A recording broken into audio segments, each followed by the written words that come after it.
Corrupción. Corrupción es una de las palabras favoritas del presidente.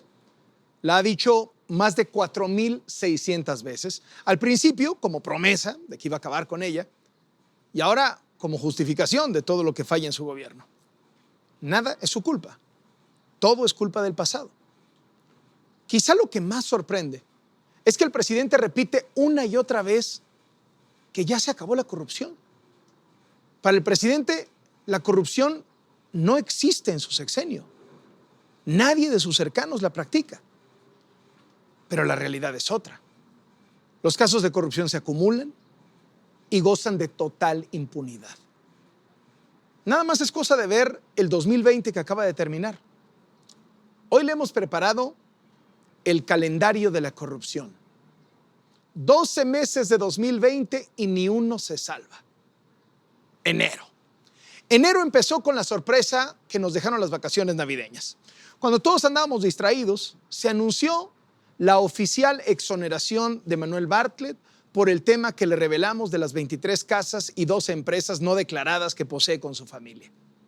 Como la secretaria de la Función Pública dijo que no encontró nada malo, en enero los diputados de oposición le pidieron formalmente a Irmeréndira Sandoval que rehiciera la investigación, pero obviamente eso no pasó porque Bartlett tiene un muy buen abogado. Cualquier cosa, Bartlett, eso es igual, es lo mismo. No, yo le tengo confianza al licenciado Bartlett. Son de estos reportajes que se hacen con propósito de afectar políticamente. ¿Quién pompó? ¿Campañita? Pues ahí está Bartlett. A pesar de su negro historial, a pesar de ser el rey de los apagones en la Comisión Federal de Electricidad, el presidente lo defiende de todo. Digo, la casa de campaña de López Obrador era una casa Bartlett y será el museo de la 4T. Eso los pinta de cuerpo entero. Febrero.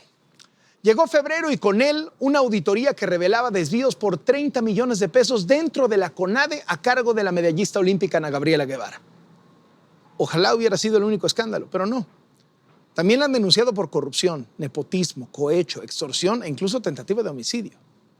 Su jefe salió a defenderla, a decir que las denuncias eran ataques políticos porque ella quería ser candidata al gobierno de Sonora.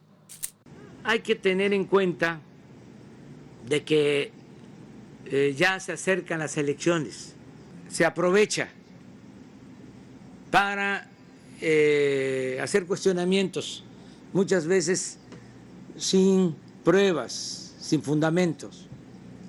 No se pueden hacer juicios sumarios, no puede haber linchamiento político. Marzo.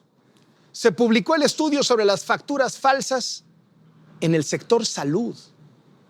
Es una vergüenza.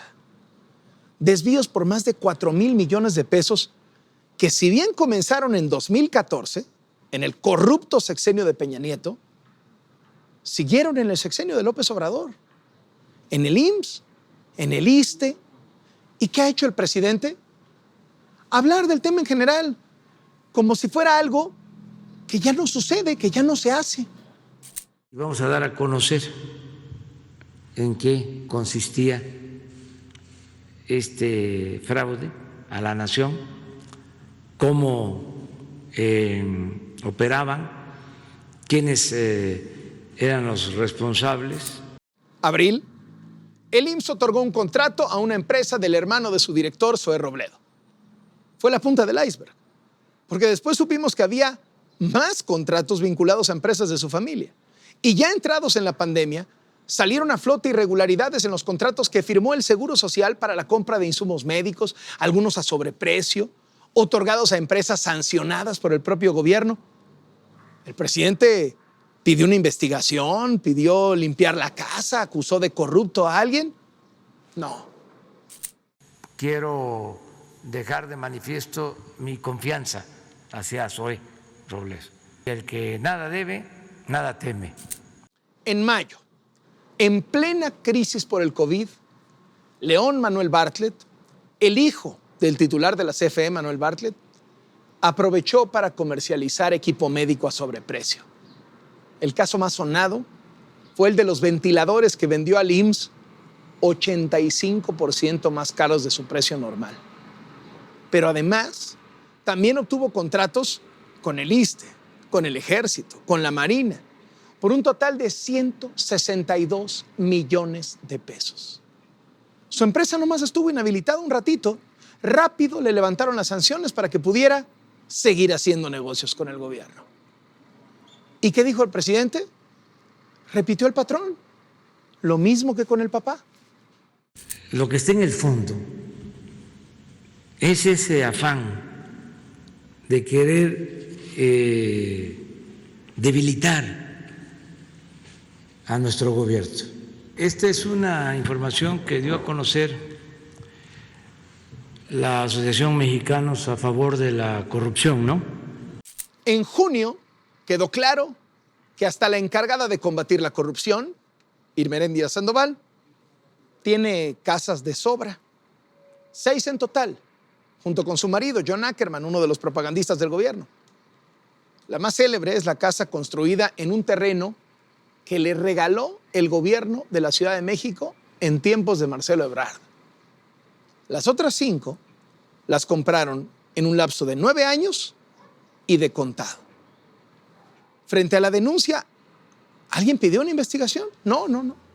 Saltó medio gabinete a defenderla en Twitter. La Secretaría de Gobernación, Gatell, el de la Unidad de Inteligencia Financiera, el vocero presidencial. Julio, vamos a julio. En ese mes nos enteramos que el entonces subsecretario para América del Norte, Jesús Seade, había realizado 107 vuelos en clase Premier con cargo al erario. Y no es raro que un diplomático viaje, no. El problema es que sin tener actividades oficiales, Seade se iba de fin de semana a Las Vegas, coincidentemente con la pelea del Canelo, o de visita a Hong Kong, donde vive su familia, varias veces, y todos los metía como viajes de trabajo. A Seade no solo lo exoneró el presidente, sino 5 días después, hasta lo condecoró. Jesús Seade es un profesional, nos representó con eficacia. Agosto, Pío. Como Salinas, López Obrador tiene un hermano incómodo. En agosto revelamos los videos en los que aparece el hermano del presidente de México, Pío López Obrador, recibiendo paquetes de dinero en efectivo y diciendo que eran para la campaña de Andrés Manuel. Y entonces, lo increíble. El presidente que prometió combatir la corrupción salió a decir que sabía de estos videos, pero que para él eso no era corrupción. Hay notorias diferencias en aquellos casos. Sin duda es extorsión, es corrupción. En el otro caso, en el de mi hermano, son aportaciones para fortalecer el movimiento. En septiembre nos enteramos que en el Instituto para devolverle al pueblo lo robado, había funcionarios que se robaban lo devuelto. Lo dijo el propio director del instituto en su carta de renuncia. ¿Cómo estaría de grave el asunto que Jaime Cárdenas, que no se cuece al primer hervor, nomás aguantó 3 meses en el cargo y prefirió irse? ¿El presidente ordenó alguna investigación, alguna limpieza? No. Se lanzó contra Jaime Cárdenas porque no le gustó que se fuera y que se fuera diciendo lo que dijo. Limpiar, que era lo que tenía que hacer Jaime, pero no le entró.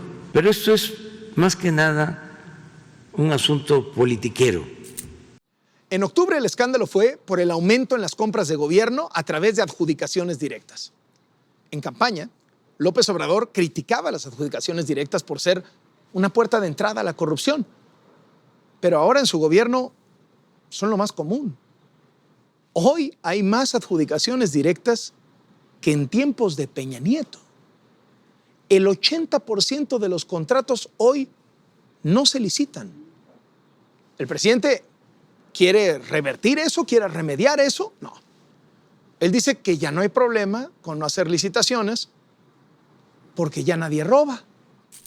Eso se decía en las campañas, todos son lo mismo, todos son iguales. Pero no es así, no somos iguales. Noviembre.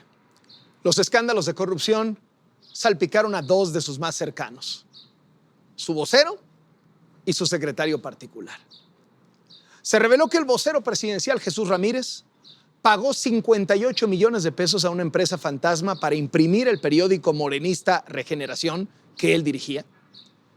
Y cacharon al secretario particular del presidente, Alejandro Esquer, también firmando contratos con empresas fantasma. La reacción del presidente, la misma. ¿Usted sabía de estos contratos? No, no sabía, pero es parte de la campaña de desprestigio a nuestro gobierno. Y para cerrar el año, diciembre y la prima Felipa, con sus contratos millonarios que obtuvo no solo de Pemex, sino también de otras dependencias gubernamentales. Felipa Obrador, la prima hermana del presidente de México. ¿Y qué hizo el presidente? Lo mismo que con Pío. Se lavó las manos, ordenó la rescisión de los contratos y como si nada hubiera pasado. Yo no recomiendo a nadie, no hay influyentismo para nada. Y di la instrucción de que no se otorgaran los contratos. Entonces, en Pemex no se dieron cuenta o hubo omisión. Cuando sale el asunto, lo primero que hace Octavio es irme a ofrecer disculpa. El presidente dice que ya se terminó la corrupción. La gente sabe que no es cierto. El INEGI diagnosticó que el número de víctimas de actos de corrupción aumentó más de 7% entre finales del sexenio de Peña Nieto y el primer año de López Obrador. El único que no quiere ver la corrupción es el presidente. Ahí está, pañuelito blanco.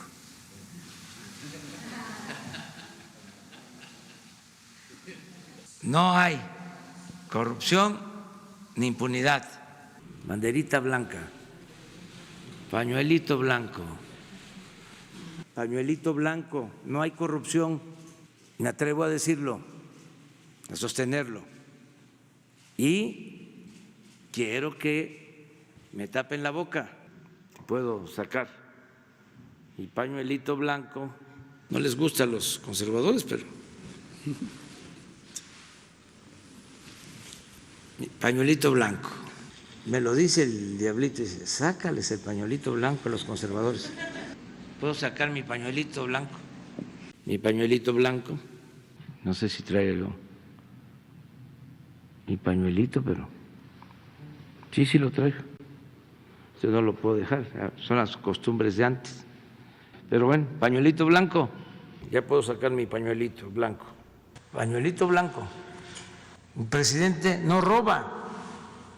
Los secretarios no roban. Y pañuelito blanco, miren, aunque no les guste a los conservadores.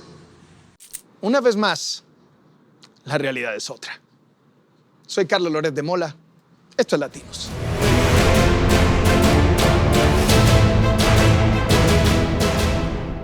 Estamos ya en el año del proceso electoral. La conversación política trata de eso.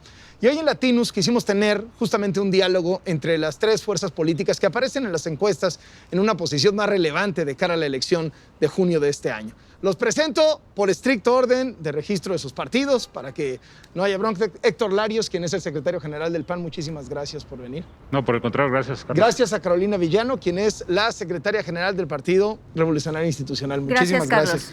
Y Sergio Gutiérrez Luna, quien es el representante de Morena ante el INE y es además diputado federal. Muchísimas gracias. Gracias, Carlos. Buenos días. A ver, ¿cuál es el planteamiento que están haciendo? ¿A partir de qué diagnóstico de país pretenden hacer campaña y robarle a Morena su mayoría en el Congreso? El planteamiento es muy sencillo. Es una elección totalmente binaria. ¿Estás de acuerdo que el país siga como va? Que le falten medicamentos, que empiece a haber apagones, que no haya vacunación, que se utilice todo políticamente, que las cosas que funcionaban se caigan, que caiga el empleo, o quieres que el presidente tenga un contrapeso en el Congreso? Es una elección totalmente binaria y es clave para el futuro del país. O sea, es el presidente en la boleta. No, es evitar que el presidente esté controlando a todos los poderes, que el capricho presidencial matutino impere sobre este país, independientemente de que le haga daño.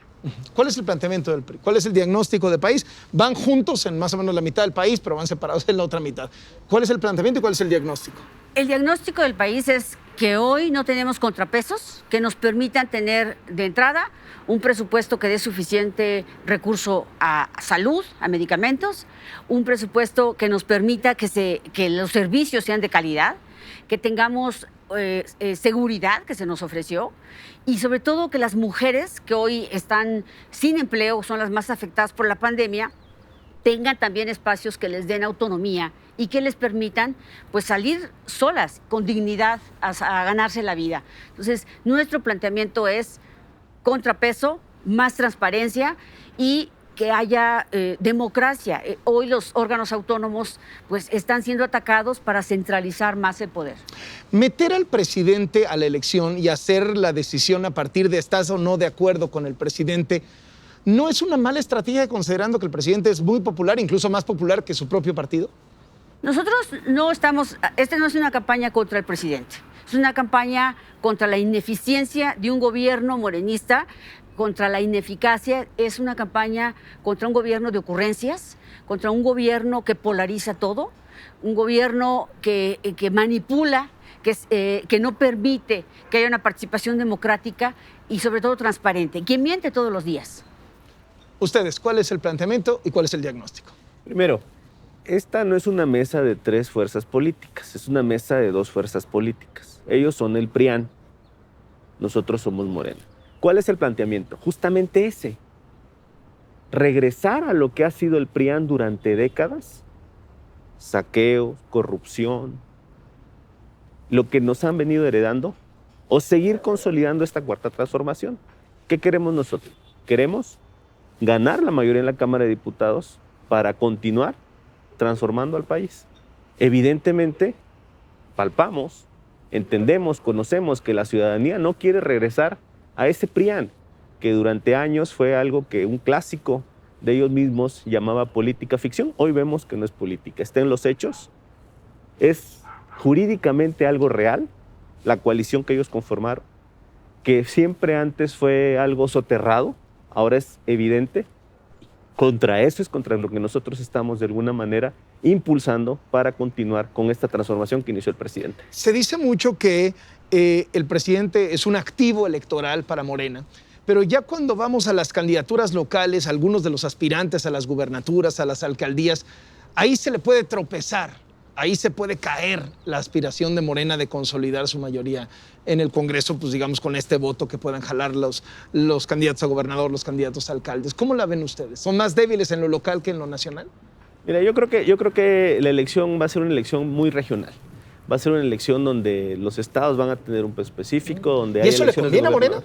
Bueno, es una dinámica que per se trae la elección. Traemos 15 gubernaturas, pero yo lo que te puedo decir es que la preferencia sobre la marca de Morena, que se deriva de la confianza que tiene la ciudadanía con las políticas que ha venido implementando el presidente, es lo que la gente va a refrendar en las urnas, destacadamente en el caso de los diputados federales, para conservar la mayoría en la Cámara. El pasado, el PRIAN, la corrupción. ¿Qué responden ustedes ante eso? Hay que combatir la corrupción en todo sentido. Es una corrupción que permanece en esta coalición, porque ahora se presenta como puros y únicos. Es Morena, es el Partido Verde, que habrá que revisar la historia del Partido Verde, es el Partido del Trabajo, que tiene ligas extranjeras bastante complejas, es el PES, el partido que representa un sector de la población. Es una alianza rara, y todos están metidos en eso. Y es contra las políticas públicas y la manera de administrar de Morena. Nomás hay que darse una vuelta en el país a los municipios que gobierna Morena. La principal ancla que impide que Morena tenga mayor preferencia son precisamente sus gobiernos locales, los gobernadores. ¿Alguien podría apostar en Veracruz por Cuitláhuac? ¿Alguien en Puebla podría hablar bien de Barbosa? Si están destruyendo sus estados. Y los alcaldes, las alcaldesas de Morena, es una verdadera tragedia nacional. Lo que no puede pasar es este sentimiento de que yo soy el dueño y administro las cosas como yo quiero, a mi provecho, violentando todas las reglas. Ese es el planteamiento que queremos combatir. Para ello necesitamos que la gente esté clara de que este país merece, desde luego, erradicar la corrupción, pero que haya medicinas. Merece, desde luego, combatir todos los vicios, pero que haya la posibilidad de acceder a los servicios de salud, que no haya apagones, que haya empleo. Antes de que viniera la pandemia, este país ya estaba perdiendo empleos y ahora ha perdido cerca de 2 millones de empleos. Son gentes y familias que sufren. Ese es el tema de la elección. ¿Queremos que este país vaya para abajo con una transformación al vacío? ¿O queremos que recuperemos poco a poco lo que merecemos los mexicanos? Hay un mea culpa del PRI, que sale el PRI y dice, a ver, sí, nos equivocamos, sí, lo hicimos mal, discúlpenos, denos otra oportunidad.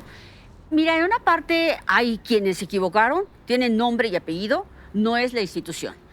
Hoy el PRI está apostando a sus mejores cuadros. 289 de 400 en las listas son jóvenes.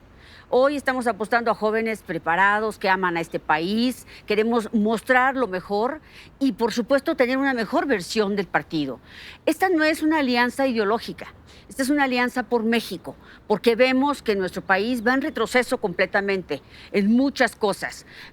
El mundo va avanzando y México no solo está parado, va hacia atrás en energías, en lugar de energías limpias quiere energías fósiles. Va hacia atrás en transparencia, va hacia atrás en la conquista de derechos de las mujeres, va hacia atrás en muchas cosas.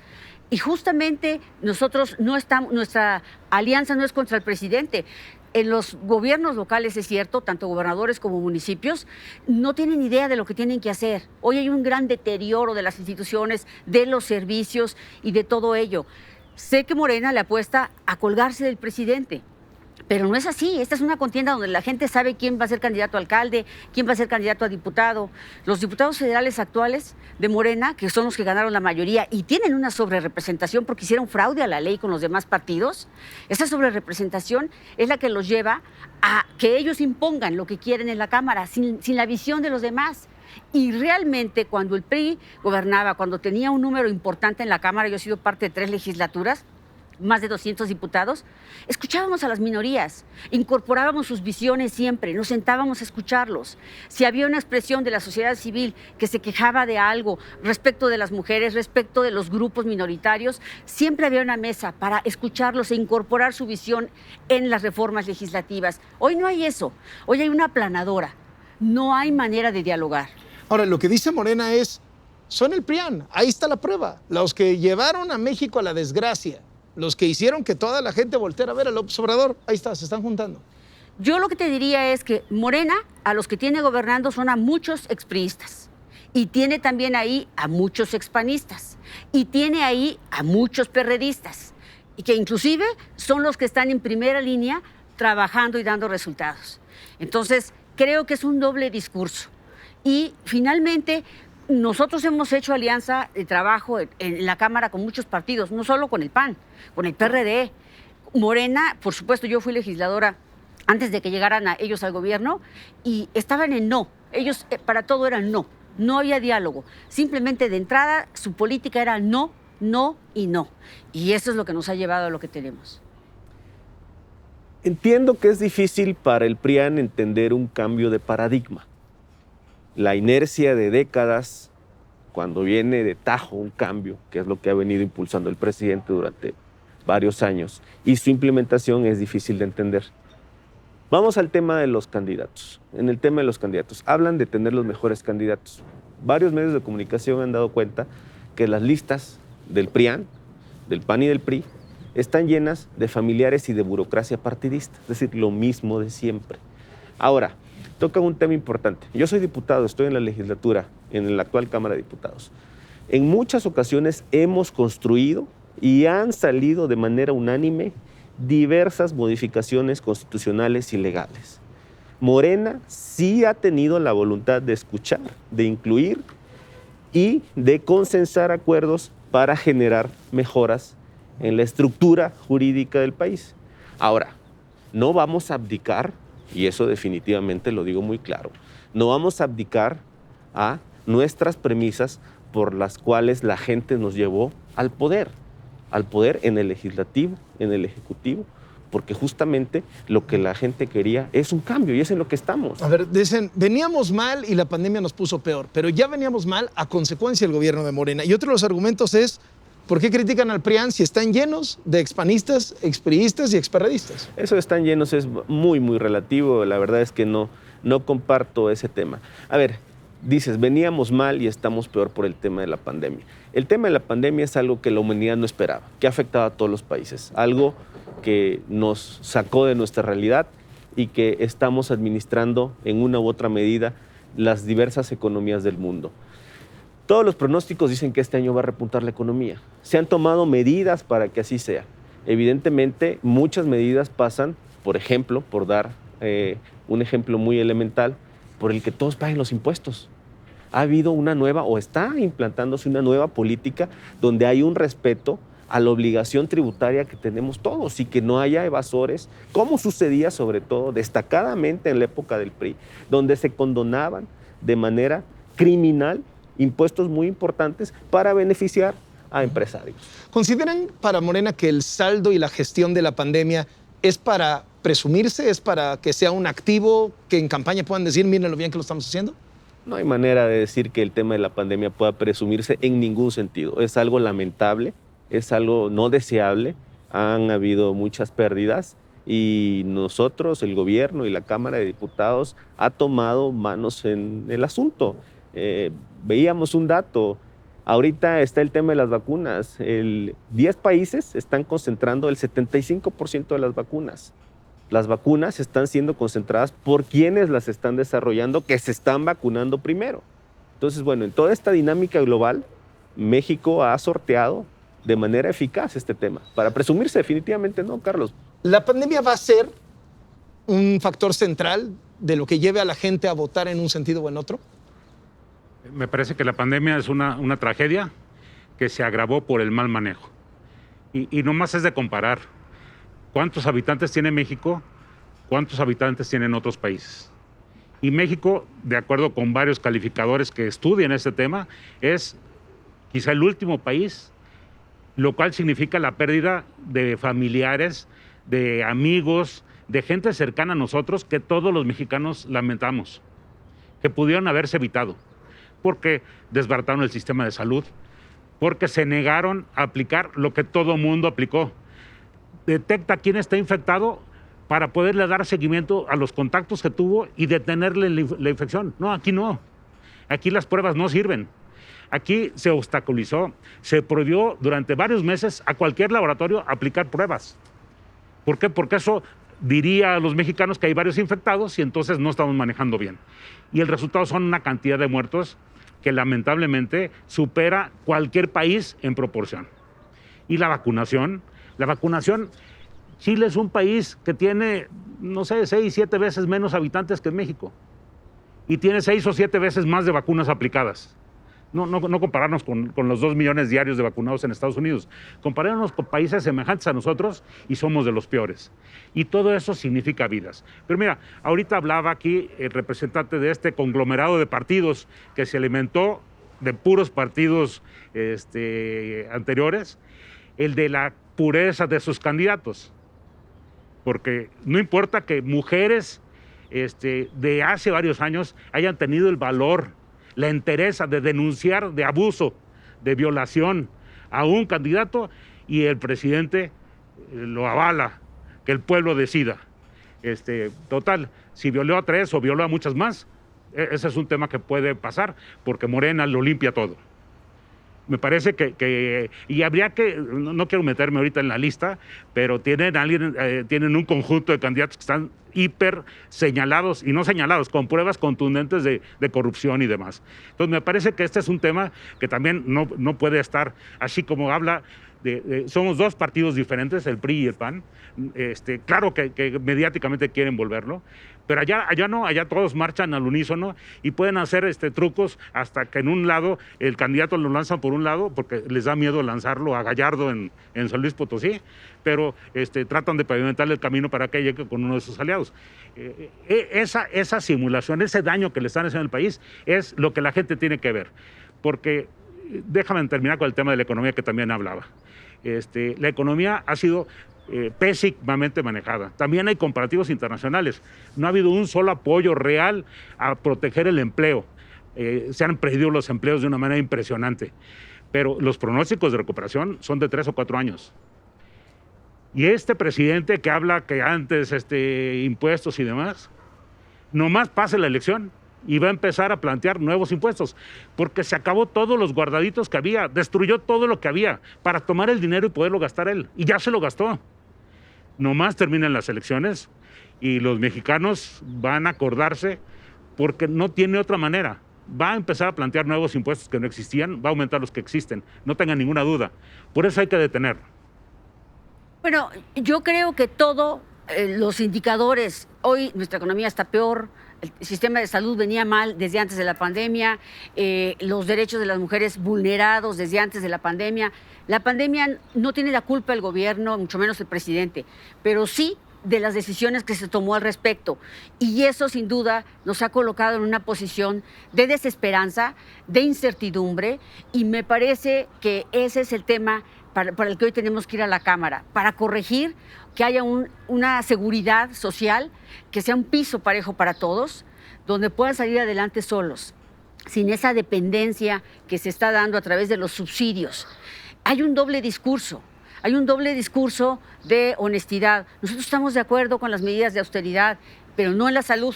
Estamos de acuerdo con combatir a la corrupción, pero desde adentro las licitaciones no se han hecho correctamente. Hoy han beneficiado incluso a los hijos de sus funcionarios. Creo que esa parte todo el mundo la conoce. Bartlett era priista. Hoy está ahí, sin duda alguna, haciendo destrozos no solo al interior por cuanto hace a sus negocios, sino también lo está haciendo por cuanto hace al manejo de la energía que México necesita para producir. Yo creo que es imposible, es una política recaudatoria, pero no estamos siendo un país productivo. Ya no hay manera de que lo seamos. Y si salimos adelante, crecemos un poco en la economía, será por las medidas que tomó Estados Unidos, no México. Estados Unidos nos va a jalar porque sí tomó medidas anticíclicas. Nosotros no llegamos hoy ni al 1%, es como el 0.75% de vacunación. Digo, Brasil lleva el 12%. Comparándonos con ellos, que también tienen problemas serios, pero nosotros no llevamos ni el 1%. Cierto que los países han acaparado, pero lo poco que ha llegado aquí no lo hemos podido manejar. Es un desorden. El tema de Félix Salgado Macedonio que mencionaba, ¿cómo Me parece muy lamentable que un violador, un presunto violador, pueda ser gobernador. ¿En qué país vivimos? Y lo más lamentable es que ya pasó todos los filtros, incluyendo el del presidente de la República. O sea, me parece muy grave para las mujeres de este país que tengamos esa posibilidad. Ahora, ¿no tienen ustedes impresentables en sus listas? No, bueno, nosotros hemos buscado hacer todos los filtros para tener los mejores candidatos, los mejores cuadros que vayan a competir. Creo que ese es un esfuerzo que hemos estado haciendo conjuntamente. Caray, ahora son puros. A ver, primer falsedad. Afirman que el presidente López Obrador avaló el tema de Félix Salgado. Lo que dijo el presidente fue que se dirimiera jurídicamente el asunto. Morena está analizando el asunto en la Comisión Nacional de Honestidad y Justicia, porque también hay que tener algo muy claro.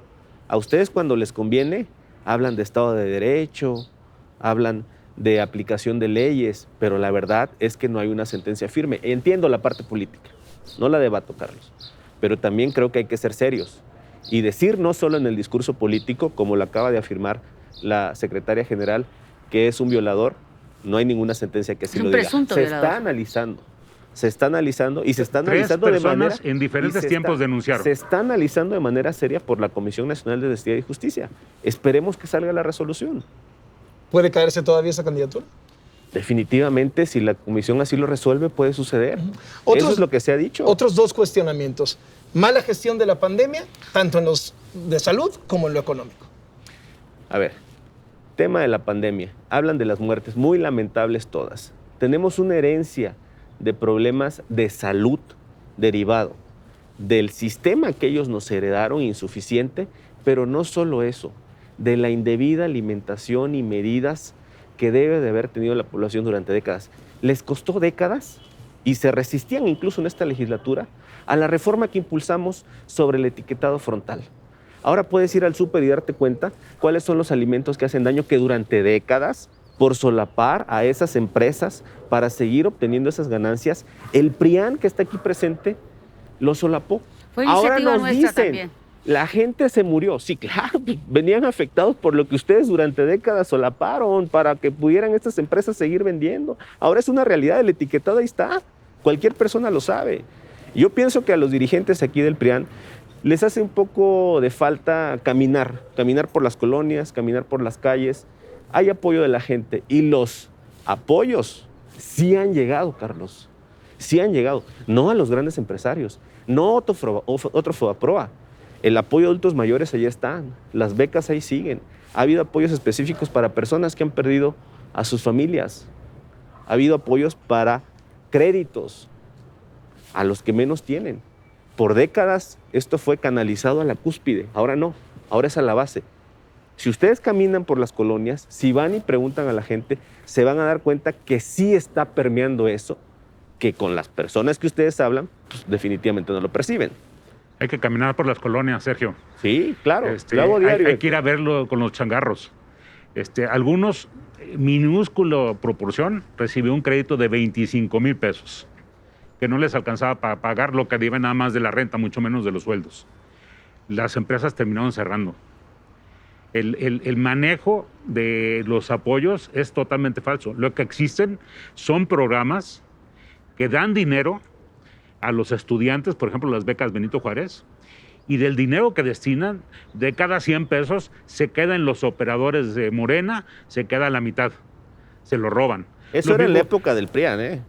No, estoy hablando de ahorita. Y si no, checa, por el amor de Dios, las investigaciones sobre Sembrando Vida, sobre lo que antes se daba para la reconstrucción de las escuelas, está documentado. Se lo robaron.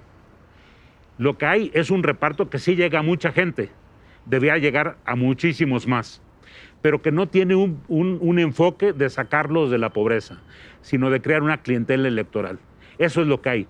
Lo que necesita este país, sí que ayudemos a los que menos tienen, pero también que vayamos creando las condiciones para que puedan acceder a un empleo, para que puedan tener la posibilidad las empresas de sobrevivir, con apoyos como los han recibido en todo el mundo, incluyendo en los países de corte socialista. Esta es una realidad. Aquí el dinero se ha malgastado en obras que no van a servir de nada. Yo te reto a que dentro de 10 años veamos qué es de la refinería que están construyendo. Va a ser un elefante negro. Literalmente no va a funcionar para nada. Yo creo que en el tema de los apoyos que se dan a las personas, el programa, hoy no tenemos un plan nacional de vacunación, Carlos. No existe, no solo para el tema COVID, para ninguna otra vacuna.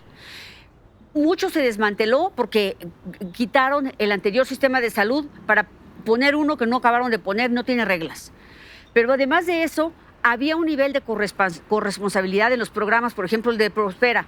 En ese programa se les decía a las mujeres, tienes que llevar a tu hijo a vacunar, tienes que irte a revisar tú por tu sistema reproductivo, tienes que ir a tomar unas pláticas sobre cómo mejorar la calidad de vida para alimentarse, tu hijo tiene que ir a la escuela.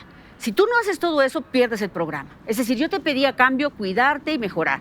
Hoy no les piden más que vota por Morena, pero ellas hacían que funcionara el sistema nacional de vacunación. Hoy no lo tenemos y hoy han regresado enfermedades que ya habíamos combatido. Entonces, nunca nos han presentado un plan nacional de vacunación que nos permita sentir que verdaderamente vamos a sacar adelante las cosas. Ese es un verdadero problema. Sí reparten dinero, como ellos dicen, abajo, porque ahí están sus votos, pero en los sectores productivos no va a haber hoy cómo recauden impuestos ni cómo haya dinero en este país o redistribución de riqueza, porque no vamos a generar recursos. Una pregunta. La elección presidencial trató, cuando arrasó el presidente López Obrador, trató de corrupción. ¿Va a tratar de corrupción otra vez esta elección? ¿Cómo la vislumbran ustedes? ¿Y cómo sienten que es el saldo de este gobierno en materia de combate a la corrupción? Mira, Carlos, evidentemente una de las banderas, de los postulados, de lo que ha sostenido Morena y el presidente es el tema del combate a la corrupción y justamente la redistribución de los recursos públicos que se concentran en unos cuantos. El programa Prospera, habla la secretaria general. Bueno, pues todos sabemos que era un barril sin fondo, se robaron miles y miles de millones de pesos. ¿Qué te diría yo? Evidentemente, la corrupción debe castigarse, pero también, y eso te lo digo, Héctor, no caigamos en una falacia de generalización precipitada. Porque sucedió una cosa, todo está mal, evidentemente se tiene que castigar. Y estamos de acuerdo en eso. Pero no puedes decir que estas becas Benito Juárez todos se las roban, porque eso la verdad es que es falso y no te lo admitimos. Se las robaban antes, el PRIAN, Prospera. El PRI fue un barril sin fondos. ¿Vamos a seguir con ese tema? Sí. ¿Hay áreas en las que tenemos que ser más exigentes? Definitivamente, Carlos. Corrupción. El tema dice que es la corrupción. ¿Cuántas gentes hay ahorita en la cárcel o sujetas a un proceso penal realmente eficaz para castigar la corrupción del pasado? ¿Del PRI? Del PRI, Del o del PAN. PAN, o de quien sea. ¿Cuántas gentes? Lozoya, delincuente confeso, está feliz en su casa. Porque si le piden firma esto para denunciar a personas sin ninguna prueba, lo hace. Y no han podido enjuiciar a nadie. ¿Dónde Marín, están? que lo protegieron durante Hubo una denuncia décadas. concreta de fraude con el programa de apoyo a las escuelas. Se presentó en el estado de Guanajuato. De varias escuelas. Cómo triangulaban ese dinero y cómo se lo robaban. ¿Dónde está el expediente que se abrió? Si ha seguido algún cauce. Está congelado. Hay denuncias concretas de familiares hasta del presidente. No pasa absolutamente nada. Aquí es un gobierno, Morena gobierna con exclusivamente declaraciones. En los hechos no existe todo lo que dicen. Lo que necesitamos es un país de hechos. Que haya combate a la corrupción, que vayan a la cárcel, que se sancionen, que regresen lo robado. Pero ahorita no tenemos a nadie en la cárcel. Bueno, Rosario Robles, pero todo el mundo apunta ahí que al margen de si robó o no dinero, que obviamente hubo desvíos multimillonarios ahí, pero es una venganza de tipo político. Si no es por venganza, nadie puede ir a la cárcel aquí, porque no existe la corrupción más que en el discurso, el combate a la corrupción. México necesita combatir la corrupción, ver en la cárcel a todos los que han cometido actos de corrupción. Corrupción. ¿Tiene el PRI algo que decir al respecto? Yo creo que es un tema en el que estamos de acuerdo, nos hemos manifestado siempre, y sí se ha manipulado completamente de manera política. Creo, sin duda, como Héctor, que nosotros vamos a estar a favor de eso. Y no se ha hecho, no hay un Estado de Derecho. Los narcos están fuera, muchos de los que se dijeron en el discurso no se ha logrado integrar un expediente. Las cosas se han hecho solamente para obtener una venganza. Creo, sin duda alguna, que la corrupción sigue siendo un tema, pero hoy el 70% de lo que debiera ser un concurso abierto, transparente, se asigna directamente. Los contratos. Los contratos. Es decir, no hay manera de que digas, vamos a transparentar. Al contrario, cuando el programa de Prospera que existía, estaba el Coneval, que revisaba de manera minuciosa, de manera multidimensional, cómo se avanzaba en esto, el tipo de pobreza y demás. Hoy esos controles ya no existen. No podemos medir ningún programa. Entonces, me parece que eso es muy grave. Ahora, si estaban mal estancias infantiles, se corrige. Pero es como si yo me ensucio un pie y en lugar de lavármelo me lo corto. No, necesitamos arreglar lo que está mal para que siga beneficiando a la gente. Si hubo algún tema de corrupción en una estancia, hay que castigar a quien lo... No hay que decirlo nada más, porque seguimos creando un ambiente de impunidad. A ver, un caso que está en la cárcel. Marín, el exgobernador de Puebla. Todos sabemos la historia. Lo protegieron durante décadas el PRI y el PAN. Ahorita se escandalizan de algo en lo que no hay sentencia. Pero a Marín, que solapó a Azúcar Curi, que se dedicaba a la pornografía infantil y a prostituir niños y niñas, ese personaje, ellos lo defendieron. Este gobierno lo puso en la cárcel. Esos son hechos. Dame otro ejemplo. Evidentemente, ustedes quieren ahorita hacer un tema mediático electoral. Eso no fue para hacer contrapeso con lo de Félix. Pero protegieron durante décadas a alguien que solapó Está muy bien, y a muchas violadores felicidades. y Hoy vamos por pederastas Félix de Salgado. niños. Está perfecto. Ya lo dije que lo está analizando la Comisión de Honestidad y Justicia. Porque No, debe hay una sentencia, pero ahí analizarse se había el una sistema de sentencia y justicia. ustedes lo protegieron. Protegieron a alguien que abusaba de niños, Yo no niños abuso, y niñas. nosotros no protegimos Un a nadie. exgobernador que protegió a Azúcar Curi. Un último mensaje, unos 30 segunditos más o menos, para la gente de cara a este arranque. Estamos todavía, digamos, en el calentamiento de la contienda electoral de la elección de junio. Al final del día, los mexicanos tenemos que ver por nuestro bien, por nuestro futuro. Queremos que siga Morena administrando municipios, gobiernos estatales, el gobierno federal, con políticas que nos van lastimando a todos. Perdemos empleo, tenemos problemas económicos, tenemos el peor manejo de enfermedades. Las enfermedades que estaban ya erradicadas en México regresan porque se canceló el programa de vacunación. En todos los ámbitos, en la administración de la justicia es absolutamente inexistente. ¿Queremos que siga México o queremos que los mexicanos podamos decir, este programa en particular sí nos interesa que se mantenga? No destruyas todo, por favor, gobierno de Morena. Mantén las cosas que sí funcionan, que nos sirven a los mexicanos. De eso se trata la próxima elección. Yo lo que les diría es que nos tomemos tiempo de analizar las cosas. Tenemos un gobierno hoy centralista, opaco, con doble discurso, un gobierno que solamente quiere tener el control repartiendo dinero, pero no haciendo un país productivo, un país próspero. Necesitamos un país con Estado de Derecho, no un país donde se les haga justicia solamente a quienes son mis enemigos. Necesitamos un país de todos, que no sintamos esa frustración de decir las cosas y que nadie nos escuche, que se cierre todo. Necesitamos un Congreso donde tengan cabida todos sus visiones y podamos ponerlo a votación de acuerdo a lo que la gente quiere. Yo lo que les diría es que ahí está el PRIAN. Esta elección, y sobre todo la federal, tiene que ver con regresar a ese pasado, al pasado de despojo, al pasado de privilegio para solo algunos, al pasado donde hablan también de salud y donde un gobernador, Javier Duarte, de Veracruz, engañaba a los niños y los pretendía curar con agua.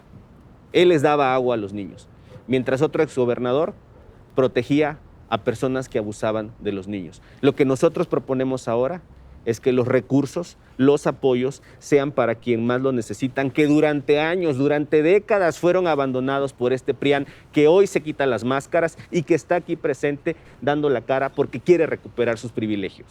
Les agradezco muchísimo a los tres que nos hayan acompañado en esta mesa.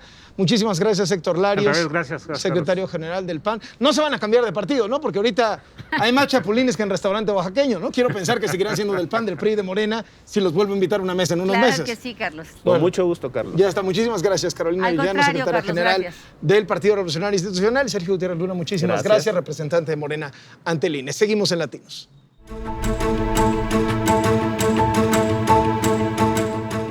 Esta semana comenzó la vacunación de adultos mayores, pero fue la inmensa minoría. Son 15 millones de personas de más de 60 años en el país. Y las vacunas de AstraZeneca que llegaron en esta primera tanda solo alcanzarán para 870,000. No se sabe cuándo llegarán las vacunas para los 14 millones que faltan. Ni siquiera la segunda dosis para quienes se vacunaron en estos días. La mala organización obligó a las personas mayores de 60 años a aguantar frío, calor, aglomeraciones. Y no faltó la mano de los servidores de la nación, que no vacunan, pero sí sacaron fotos de las credenciales del elector. Es un trabajo de Isabela González y Tania Rosas.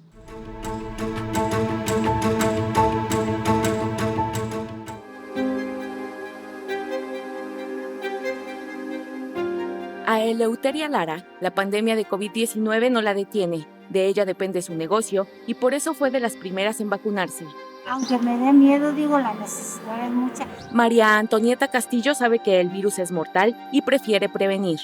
Mi hermano murió, 3 hermanas les dio COVID, un primo murió de COVID, sobrinas que les dio COVID, a mi cuñado le dio COVID. Alejandro Pérez no quiere ser un riesgo. Le digo, mi esposa tiene muchas cosas, tiene lupus. María de los Remedios Lara lleva 1 año sin salir de casa.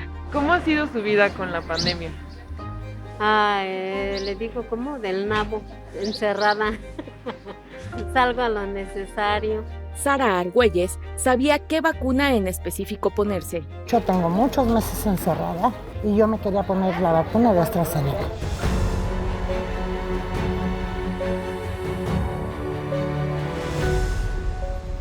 Ellos 5 fueron de los primeros adultos mayores en ser vacunados esta semana en México con las 870,000 vacunas de AstraZeneca que el gobierno compró a un instituto en la India. Algunos se formaron desde las 4 de la mañana en el frío de la Ciudad de México, otros bajo el rayo del sol en Morelos. A pesar de soportar esas condiciones, hubo quien regresó a su casa sin recibir la vacuna que los dejará retomar sus actividades. El sector de la tercera edad es uno de los que concentra más muertes por COVID, pero permanecer en aislamiento para muchos significa la pérdida de su único ingreso. 4 de cada 10 adultos mayores de 60 años en México todavía trabajan y se mantienen por sus propios medios. Pese a su edad y en medio de la pandemia, la señora Eleuteria ha mantenido su puesto de comida corrida en la colonia Juárez, en la Ciudad de México. Soy muy terca, mis hijos no quieren jugar, pero no estoy acostumbrada a estirar la mano para que me den, ¿me entiende? Soy una mujer que me he valido de mí misma desde que viví en mi esposo y pues así es de que no siento muy mal que mis hijos me están esperando a que mis hijos me den. Yo sé tener mi propio dinero, así es de que digo poquito que mucho. Soy solita, pues ahí la llevo. Está convencida que si la mayoría de la gente se vacuna, se reactivará la economía del país que ve reflejada en las ventas de su puesto. Pienso que si yo tengo la fe en Dios que todo tiene que volver a su normalidad, ¿no? Realmente Dios, yo pienso. Pues, así como la gente habla y todo, pues solo Dios sabe. No se vacune, Teisita, no se vacune. No se vacunen ustedes, yo me vacuno. Don Alejandro es chofer particular de otros 2 adultos mayores y no ha dejado de trabajar. Pues para mí ha sido normal, he estado trabajando normal, sin descanso. Encerrarme no, pues ningún día me encerré, excepto los días de descanso y a lo mejor horarios tempranos de estar en casa, pero todo el tiempo estamos laborando. Víctor Castrillón tenía cita para vacunarse el lunes, pero por la demanda y desorganización de su centro de salud, estuvo en la lista de espera por 2 días. Él es profesor de la Universidad de Morelos. Afirma que la pandemia también es un reto para los maestros de más de 60 años que tuvieron que adaptarse a las clases virtuales. La universidad nos dio un curso de inmersión a la docencia en tiempos de la pandemia. Yo lo tomé porque se detectó que no sabía nada y bueno, fui aprendiendo. Una vez en los distintos centros de salud, de los 330 municipios del país donde se aplicaron las vacunas, a los adultos mayores les pidieron su credencial del INE, datos personales como su CURP y domicilio e información sobre su salud en general. Ya con la vacuna, fueron fotografiados. A ninguno le pidieron su registro en la página de Mi Vacuna, anunciada por el gobierno federal a principios de febrero. No, la verdad no tenía cita previa, me hicieron el favor de llamarme a una persona que aquí había vacunas. Yo la estaba esperando desde hace mucho. Los adultos mayores que sí recibieron su vacuna se sienten privilegiados, aunque aún falta la segunda dosis. Esta será aplicada cuando la planta de Leomont, que fabricará 77 millones de vacunas de AstraZeneca para México, comience a entregarlas a partir de marzo. ¡Bautista! En otros puntos del país reinó el desorden, la desinformación, los enfrentamientos y largas filas en los primeros 3 días de la jornada de vacunación. Hubo quien no recibió la dosis el día que le tocaba, como Abraham Jaimes. A uno ya le hicieron pasar un trago amargo, porque eso no es justo, no es correcto. No se debe de jugar con uno. Está uno ya grande, no es un chiquillo. Yo la verdad, sinceramente, sí tengo la necesidad y el deseo de que me vacune, pero no están organizados. Esto es falta de orden.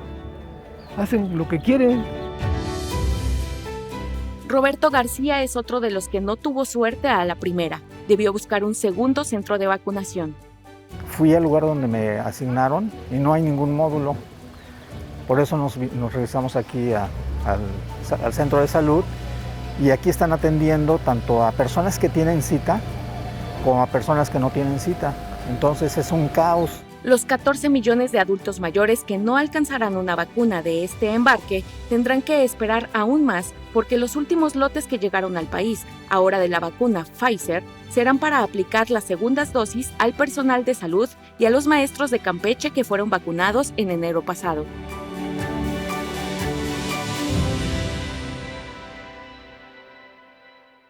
Nos podemos quedar sin luz, pero nunca sin Bartlett. Nos vemos la próxima semana.